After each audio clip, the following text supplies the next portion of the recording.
मैंने आपको गति के ग्राफ 9th क्लास में बता दिए थे, ठीक है। आइए अब हम लोग जो है इसके आगे इक्वेशन प्रूव करते हैं, ठीक है। दिख रहा है सबको? देखिए ये क्या है, समान त्वरित गति के समीकरण, यानी हम लोग जिनको न्यूटन या गति के समीकरण बोलते हैं, ठीक है। इक्वेशन ऑफ मोशन या इक्वेशन ऑफ न्यूटन मोशन, ठीक है। गति के समीकरण देखिए, तो हम लोग पहले फर्स्ट इक्वेशन की बात कर लेते हैं। नंबर 1 फर्स्ट इक्वेशन की बात कर लेते हैं। फर्स्ट इक्वेशन, तो फर्स्ट इक्वेशन क्या होती है? आप देखिए उसका प्रूवमेंट बड़ा इजी है।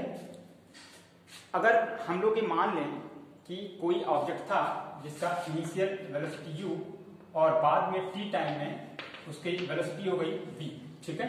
तो एक्सीलरेशन कैसे निकालेंगे हम लोग डेफिनेशन पढ़ चुके हैं। रेट चेंज ऑफ वेलोसिटी ही क्या बोला जाता है? एक्सीलरेशन, ठीक है ना। वेग परिवर्तन की दर त्वरण कहलाती है। तो v minus you upon T, ये हम लोग बाय डेफिनेशन जानते हैं, ठीक है। हम जानते हैं, तो इसमें अगर मल्टीप्लाई कर दें तो a t equal to v minus u हो जाएगा, और ट्रांसपोज कर दें तो v इक्वल टू ये इधर आ जाएगा तो u प्लस ए टी। इस तरीके से आपका फर्स्ट इक्वेशन बन जाए, ठीक है।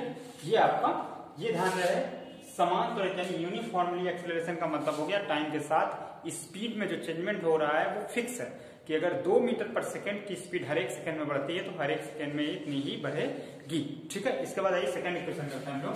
कौन सी? सेकेंड। तो देखिए सेकेंड इक्वेशन में, ठीक है, द्वितीय समीकरण। द्वितीय समीकरण की अगर हम लोग बात करें तो द्वितीय समीकरण में क्या होगा?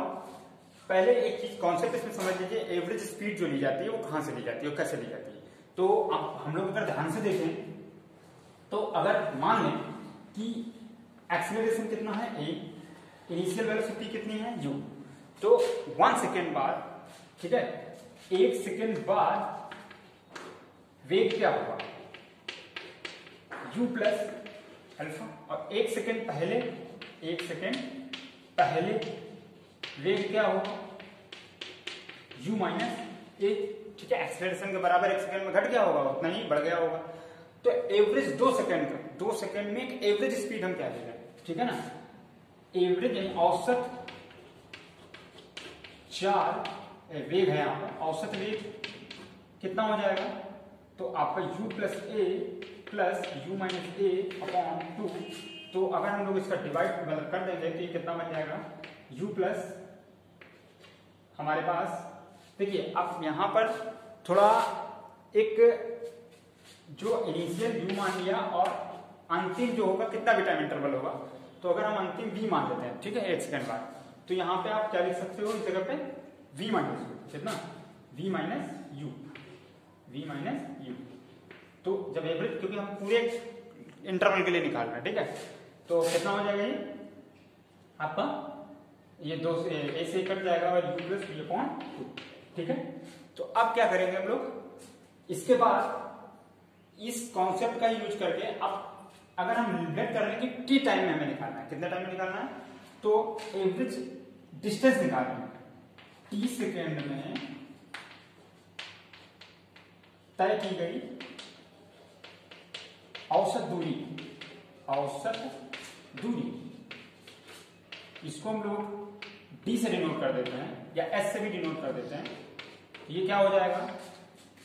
एवरेज यानी औसत, औसत वेग और गुणे समय।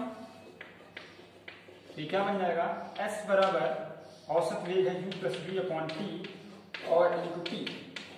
v प्रथम समीकरण से वैल्यू रख देंगे, गति के प्रथम समीकरण से, गति के प्रथम समीकरण से, from the equation of motion, first equation of the motion, ठीक है। तो क्या हो जाएगा यहाँ पर? s बराबर u प्लस ए टी और टोटल अपॉन v और ब्रैकेट के बाहर t, ठीक है। ये u हो जाएगा 2u, ठीक है। अब हमारे पास जगह थोड़ी कम है इसलिए मैं आपको इस तरफ बता देता हूँ, ठीक है। यहाँ पर मैं आपको बता रहा हूँ, यहाँ पर एक स्टेप और हो जाएगी, अभी नहीं होगी, चलिए इसके आगे हो जाएगी, मैं स्टेप यहाँ कर देता हूँ। ये हो जाएगा 2ut plus a t square divided by 2, ये अपॉन वाला 2 चलता है, ठीक है। अब मैंने क्या किया, यू को जोड़कर 2u भी कर दिया और एक मल्टीप्लाई भी कर दिया। अब इस 2 को इसके अपॉन में अलग ले सकते हैं, इसके अपॉन में अलग, तो क्या लाइन बन गई हमारे पास? s बराबर यू टी प्लस हाफ ए टी स्क्वायर, ठीक है, ये आपकी इक्वेशन। तो इस तरह से हम सेकेंड इक्वेशन भी बड़े इजीली फॉर्म पर कर सकते हैं। अब आइए इक्वेशन ऑफ थर्ड, ठीक है, the third equation of motion, ठीक है, गति का तृतीय समीकरण। तो तृतीय समीकरण कैसे करेंगे, तो हम लोग इसको साफ कर लेते हैं, ठीक है। इसके बाद मैं बता देता हूँ, स्क्रीनशॉट लेना हो तो आप लोग ले सकते हो, ठीक है। इसके बाद मैं इस जगह पर कर दूंगा थर्ड, मैं इसको साफ कर देता हूं, ठीक है। थर्ड इक्वेशन कौन सी, तीसरी इक्वेशन। तो थर्ड इक्वेशन, तो थर्ड इक्वेशन हम लोग कैसे करेंगे, फ्रॉम फर्स्ट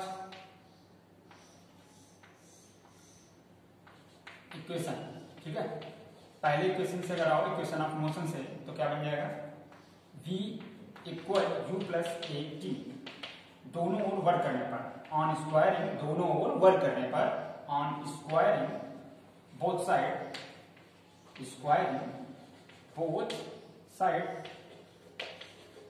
तो क्या बन जाएगा, v square equal to u plus a t square.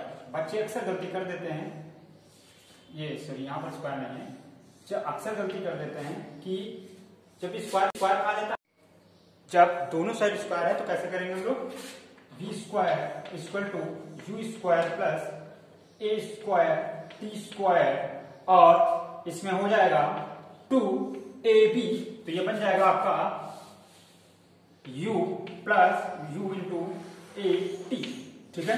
अब देखिए इसमें क्या करेंगे हम लोग, ध्यान से देखिएगा, गौर से, इसमें अगर हम कॉमन ले लें यू स्क्वायर प्लस ऊपर आएगा, ठीक, ये आपकी इक्वेशन बनी।